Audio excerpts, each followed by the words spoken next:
नमस्कार, स्वागत है आप सभी का हमारे चैनल के गॉसिप्स में। और बात करने वाले हैं फिर एक बार आप सभी के फेवरेट शो मीत की। जो मीत की कहानी में बर्फी देवी ने अपना इतना बड़ा मुंह खोल दिया है दहेज को लेकर कि हमारी मंजरी की भी मत्ती चकरा गई है। जहां बर्फी देवी ने कर दी है राम अहलावत और उसकी पत्नी से ईशा के वजन के बराबर के सोने चांदी और कैश की मांग, जो कि सच में बहुत ही ज्यादा बड़ी मांग है। और अब राम अहलावत और उसकी पत्नी जो है अपनी बेटी की खुशियों के लिए अपनी इस इतनी बड़ी कुर्बानी को देने के लिए मान भी गए हैं। और इस चक्कर में बेचारों ने अपने ही घर की लक्ष्मी की सोने की मूर्ति की जो है चोरी भी कर डाली है, क्योंकि बर्फी देवी ने वो सोने की जो मूर्ति है वो मांग ली है राम अहलावत और उसकी पत्नी से। और बर्फी देवी को वो लोग वो मूर्ति देने के लिए ले भी आए हैं, लेकिन उसकी चश्मदीद गवाह बन जाती है मंजरी। और अब मंजरी का जो प्लान है वो ये है कि वो अपनी असलियत को सबके सामने उजागर भी नहीं होने देना चाहती है और मीत अहलावत को सच्चाई भी बता देना चाहती है कि किस तरीके से बर्फी देवी का लालच बहुत ही ज्यादा बढ़ता जा रहा है। और अब उसकी लालच की ये जो दहेज मांगने की जो ये उसका मटका है उसमें कंकड़ी मारनी ही पड़ेगी,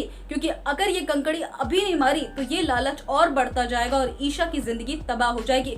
क्योंकि कभी भी दहेज अगर दिया जाता है तो उसकी मांग वो लोग कभी भी खत्म करते ही नहीं है। जब मंजरी की अब जो ये सोच है वो ये है कि वो मीत अहलावत को सारी सच्चाई बता देगी। मीत अहलावत अपनी बहन ईशा से बहुत प्यार करता है, तो वो इस बात को शायद कहने के लिए मान जाएगा कि वो मंजरी का नाम सबके सामने ना लाए, लेकिन वो ईशा की सगाई को रुकवा दे। अब मीत अहलावत जो होगा वो ऐसा करता हुआ भी नजर आएगा और अपनी बहन को एक ऐसे गलत रिश्ते में बंधने वो नहीं देगा जिस रिश्ते में बंधने की वजह से ईशा की जिंदगी तबाह हो जाएगी। यहाँ पर ईशा की जिंदगी तो बचा लेने वाली है मंजरी अपने मास्टर प्लान की वजह से, लेकिन मंजरी को ये नहीं पता है कि मीत अहलावत के दिमाग में कौन सा नया प्लान चल रहा है। क्योंकि मीत अहलावत एक ऐसे मोमेंट का ही इंतजार कर रहा था जिस मोमेंट के चलते वो इस बात के ऊपर मोहर लगा दे कि मंजरी ही मीत हुडा है। और अब मंजरी का ये एक्ट जो होगा वो उसके पांव पे कुल्हाड़ी मारने का ही एक जरिया बन जाने वाला है, क्योंकि मंजरी मीत अहलावत को बर्फी देवी की सच्चाई बताते हुए ये कह देने वाली है कि ईशा तो मेरी बहन जैसी है।